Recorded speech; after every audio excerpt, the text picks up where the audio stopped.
بسم الله الرحمن الرحيم ياسين والقرآن الحكيم إنك لمن المرسلين على صراط مستقيم تنزيل العزيز الرحيم لتنذر قوما ما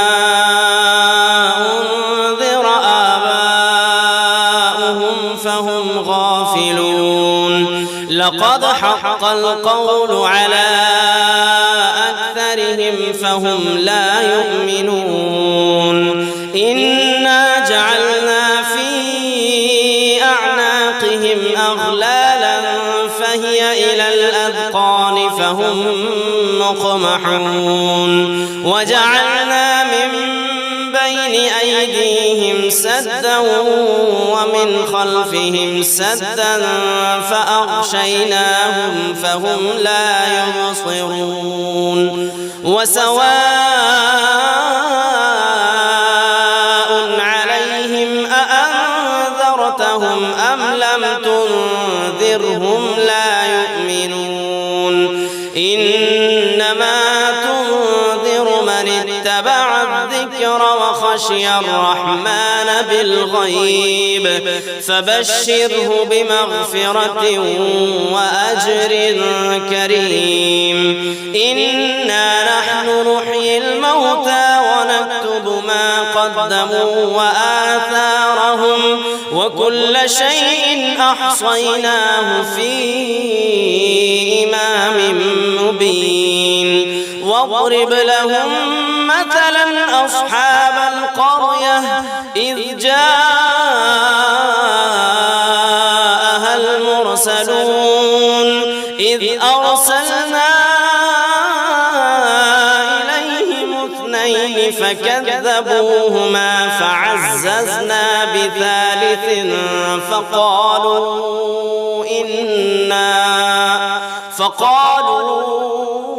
إنا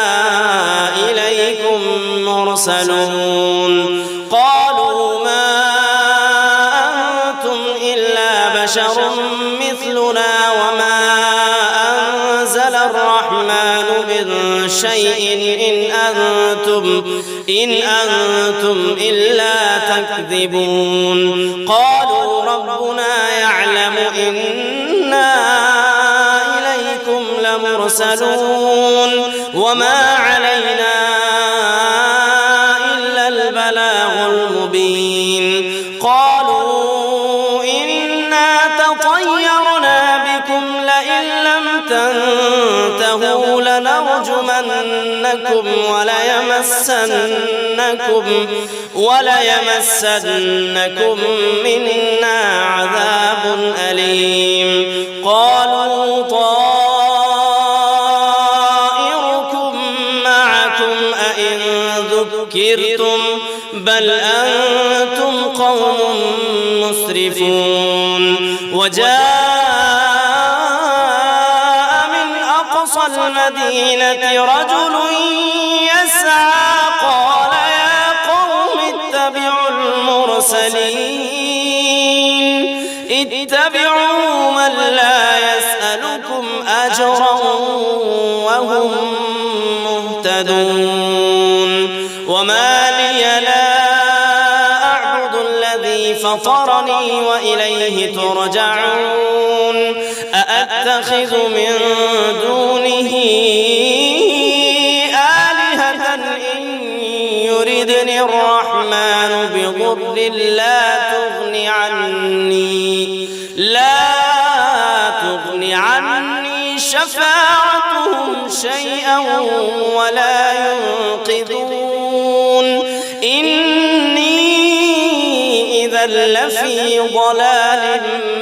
مبين إني آمنت بربكم فاسمعون قيل ادخل الجنة قال يا ليت قومي يعلمون بما غفر لي ربي وجعلني من المكرمين وما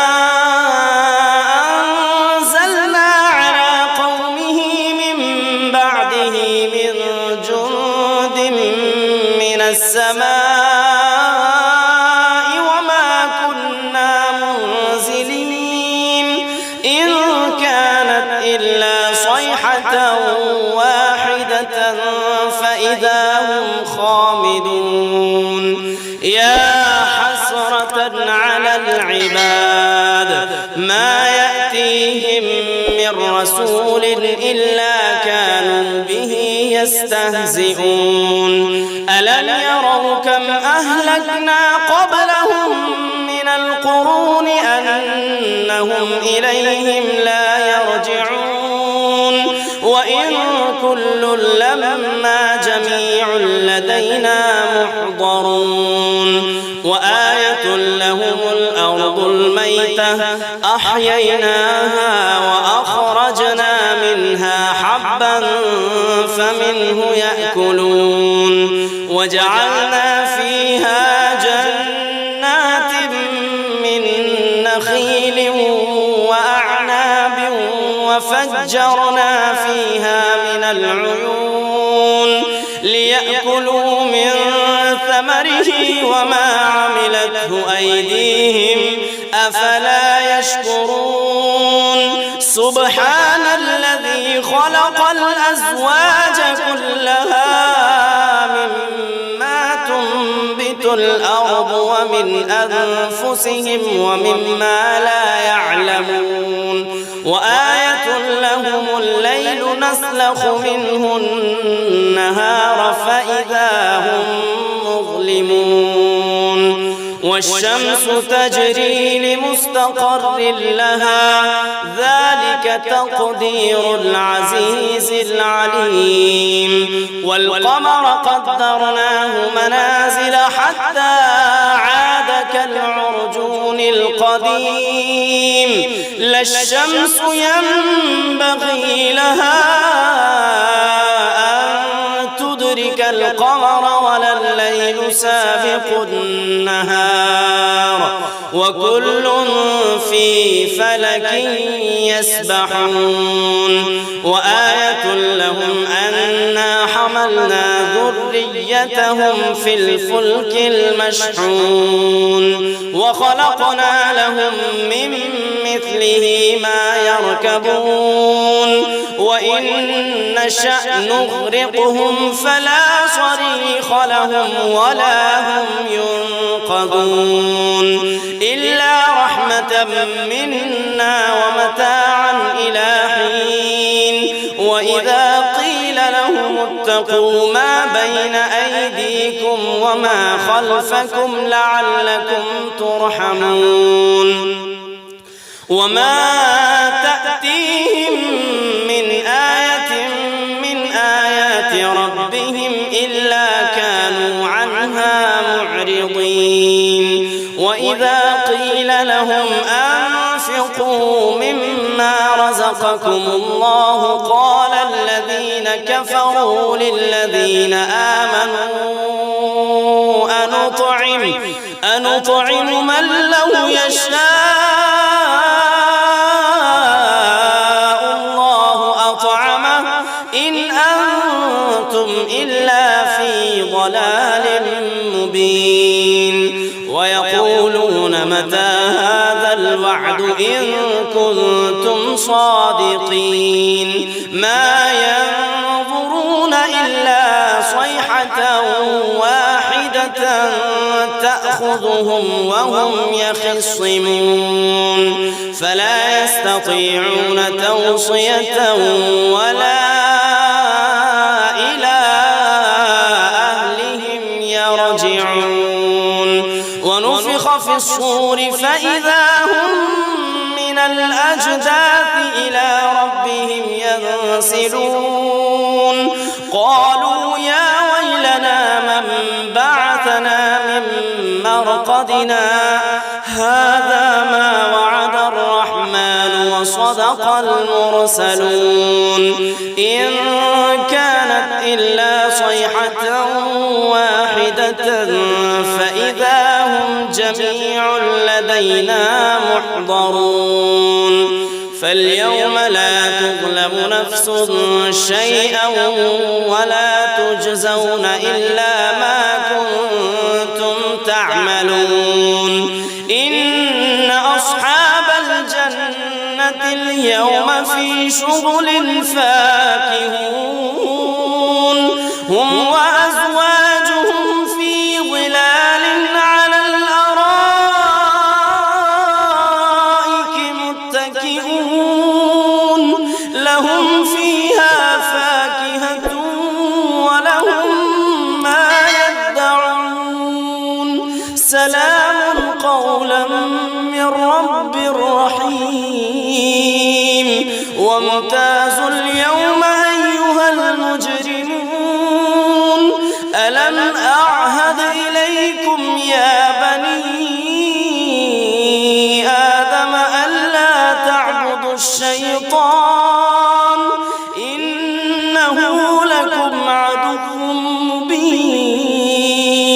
وأن اعبدوني هذا صراط مستقيم ولقد أضل منكم جبلا كثيرا أفلم تكونوا تعقلون هذه جهنم التي كنتم توعدون اصلوها اليوم بما كنتم تكفرون اليوم نختم على أفواههم وتكلمنا أيديهم وتشهد أرجلهم بما كانوا يكسبون ولو نشاء لطمسنا على أعينهم فاستبقوا الصراط فأنى يبصرون ولو نشاء لمسخناهم على مكانتهم فما استطاعوا مضيا ولا يرجعون ومن نعمره ننكسه في الخلق أفلا يعقلون وما علمناه الشعر وما ينبغي له إن هو إلا ذكر وقرآن مبين لينذر من كان حيا ويحق القول على الكافرين أولم يروا أنا خلقنا لهم مما عملت أيدينا أنعاما فهم لها مالكون وذللناها لهم فمنها ركوبهم ومنها يأكلون ولهم فيها منافع ومشارب أفلا يشكرون واتخذوا من دون الله آلهة لعلهم ينصرون لا يستطيعون نصرهم وهم لهم جند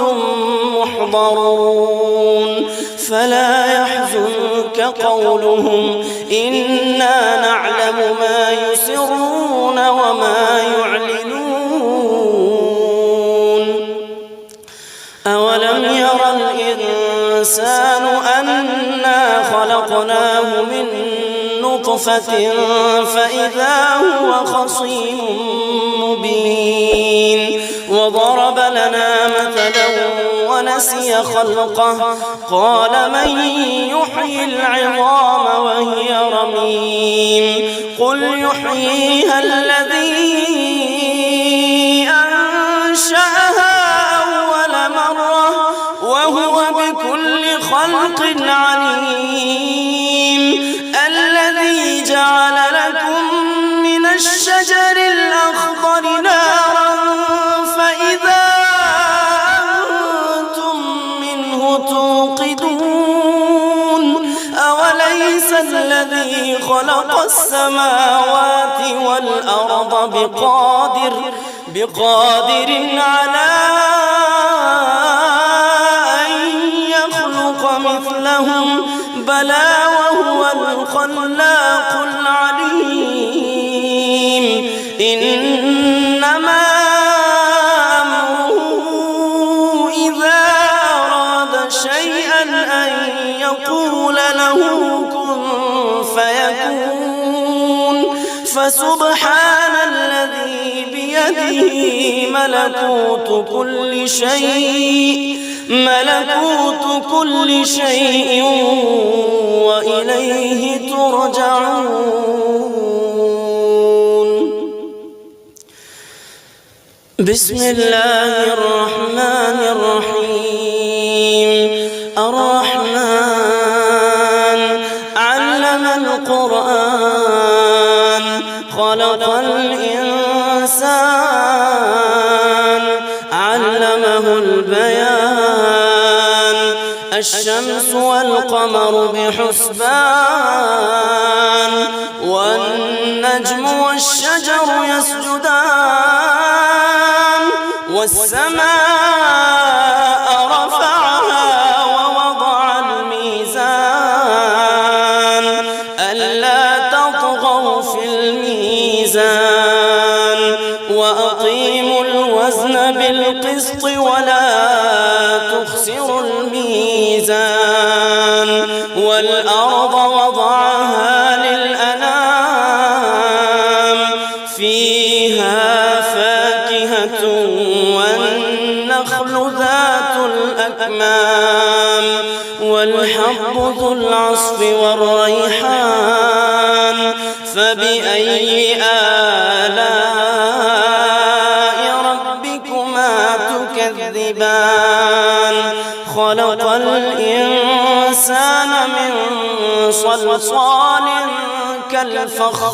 كالفخار وخلق الجان من مارج من نار فبأي آلاء ربكما تكذبان رب المشرقين ورب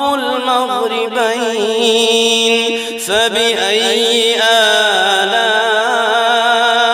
ربكما تكذبان مرج البحرين يلتقيان بينهما برزخ لا يبغيان فبأي آلاء ربكما تكذبان يخرج منهما اللؤلؤ والمرجان فبأي آلاء ربكما تكذبان وله الجوار المنشآت في البحر كالأعلام فبأي آلاء ربكما تكذبان كل من عليها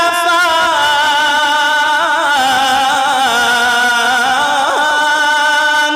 كل من عليها فان ويبقى وجه ربك ذو الجلال والإكرام فبأي آلاء ربكما تكذبان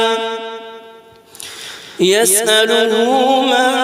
في السماوات والأرض كل يوم هو في شأن فبأي آلاء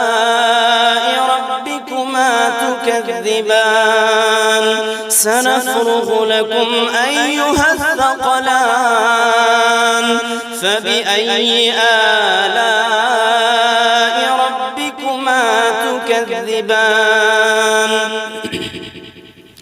يا معشر الجن والإنس والإنس إن استطعتم أن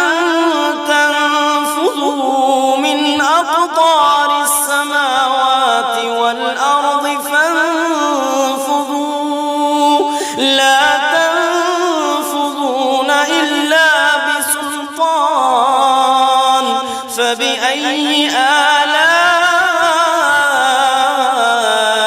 ربكما تكذبان يرسل عليكما شواظ من نار ونحاس فلا تنتصران فبأي آلاء ربكما تكذبان فإذا انشقت السماء فكانت وردة كالدهان فبأي آلاء ربكما تكذبان فيومئذ لا يسأل عن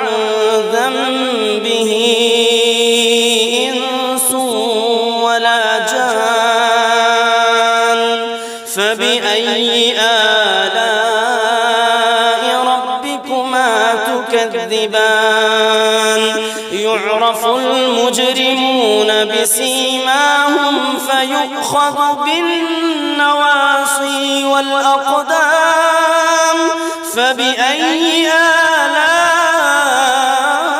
آلاء ربكما تكذبان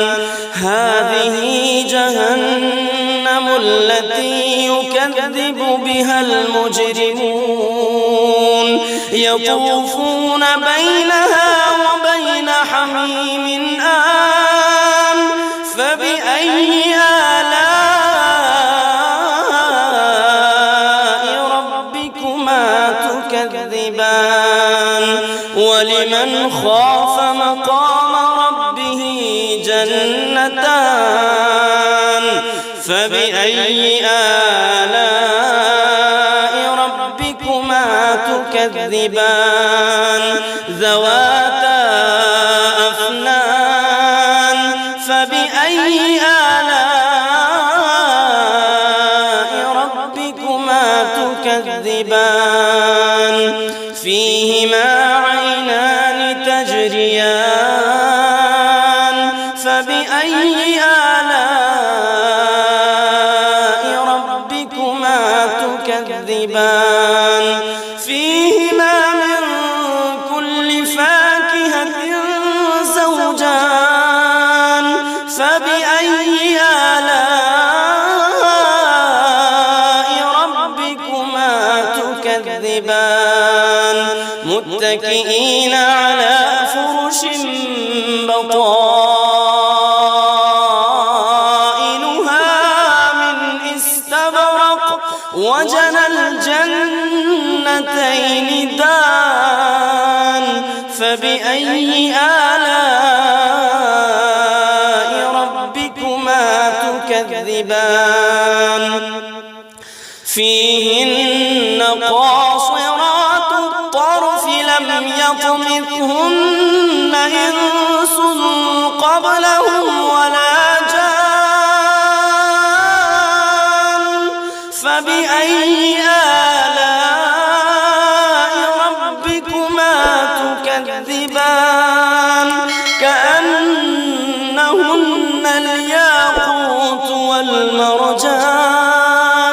فبأي آلاء ربكما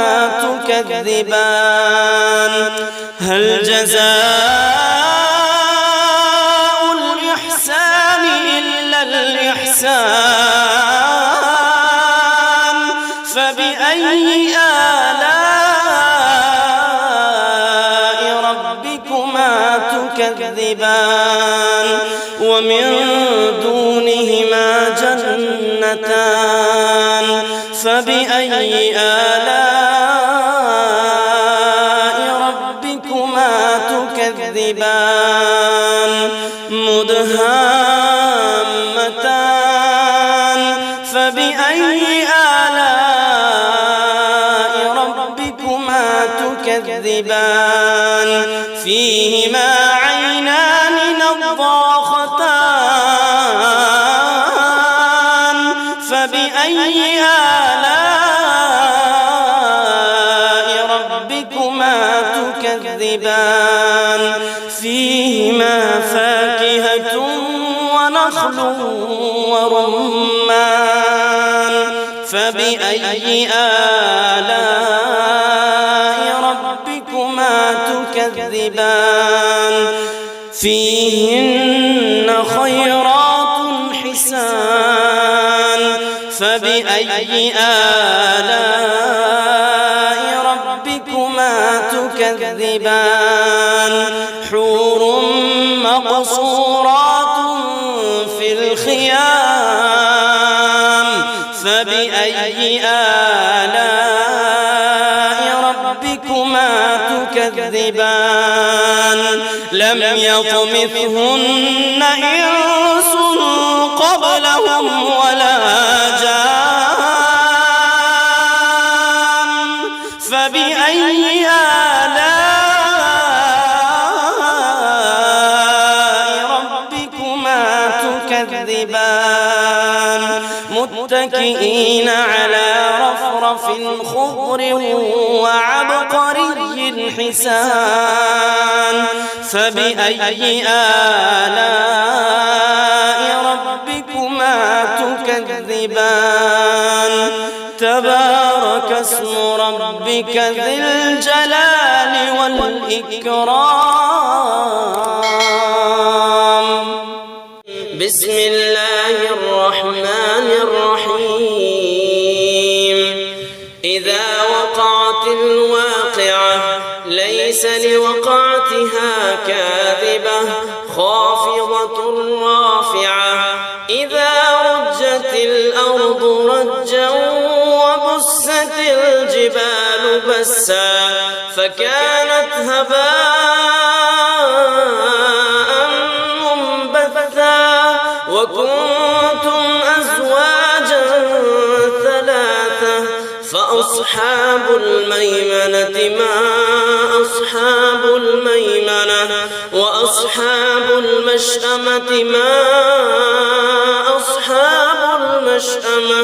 والسابقون السابقون أولئك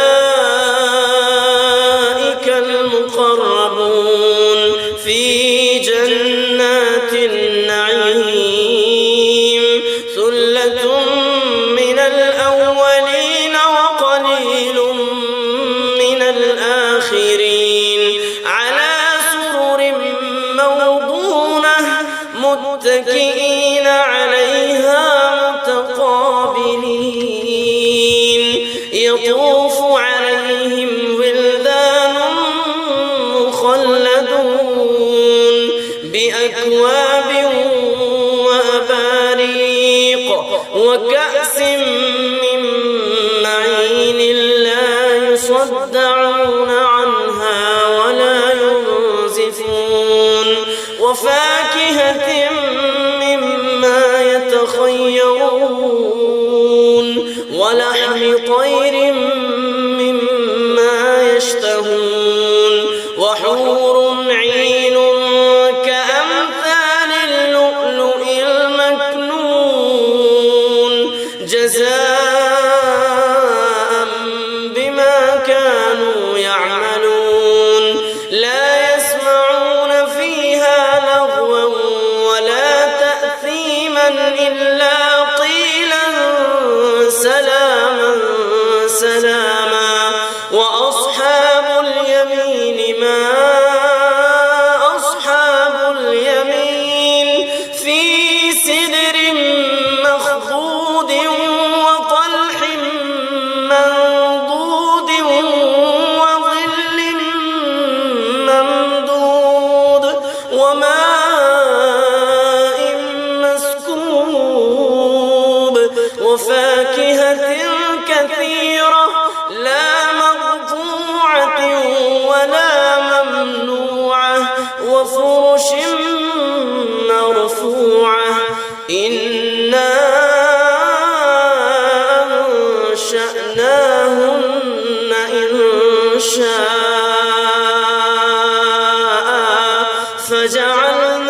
جعلناهن أبكارا عربا أترابا لأصحاب اليمين ثلة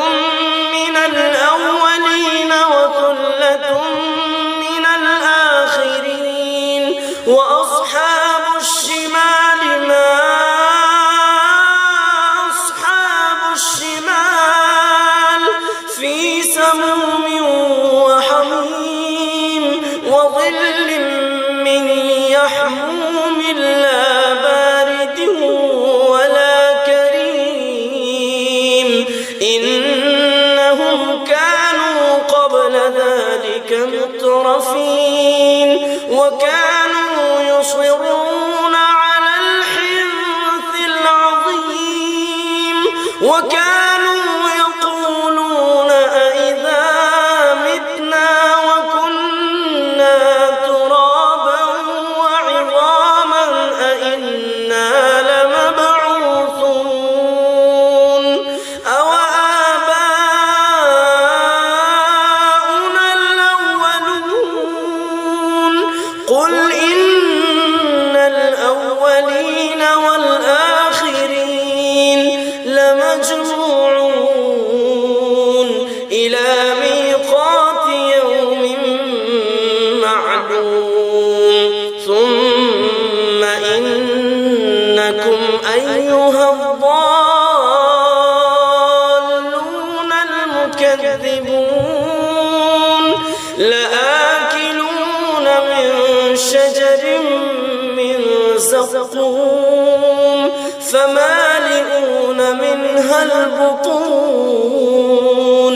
فشاربون عليه من الحميم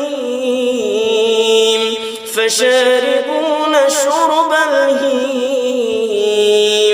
هذا نزلهم يوم الدين نحن خلقناكم فلولا تصدقون أفرأيتم ما تمنون أأنتم تخلقونه أم نحن الخالقون نحن قدرنا بينكم الموت وما نحن بمسبوقين على أن نبدل أمثالكم وننشئكم فيما لا تعلمون ولقد علمتم النشأة الأولى فلولا تذكرون أفرأيتم ما تحرثون أأنتم تزرعونه أم نحن الزارعون لو نشاء لجعلناه حطاما فظلتم تفكهون إنا لمغرمون بل نحن محرومون أفرأيتم الماء الذي تشربون أأنتم أنزلتموه من المزن أم نحن المنزلون لو نشاء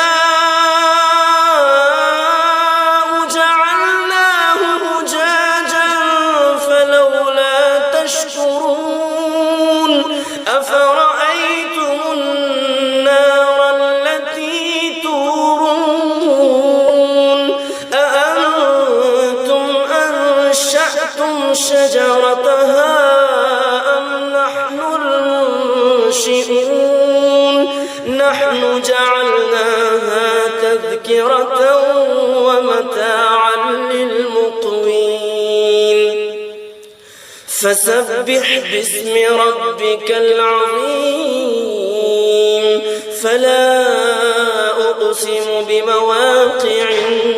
النجوم وإنه لقسم لو تعلمون عظيم إنه لقرآن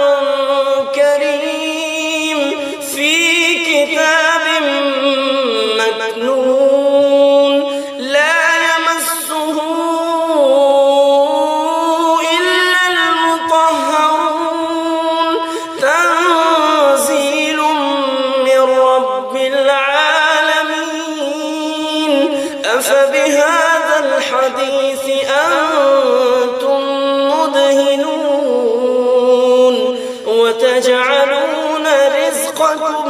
أنكم تكذبون فلولا إذا بلغت الحلقوم وأنتم حينئذ تنظرون ونحن أقرب إليه منكم ولكن لا تبصرون فلولا إن كنتم غير مدينين ترجعونها إن كنتم صادقين فأما إن كان من المقربين فروح وريحان وجنة نعيم وأما إن كان من أصحاب اليمين فسلام لك من أصحاب اليمين وأما إن كان من المكذبين الضالين فنزل من حميم وتصلية جحيم إن هذا لهو حق اليقين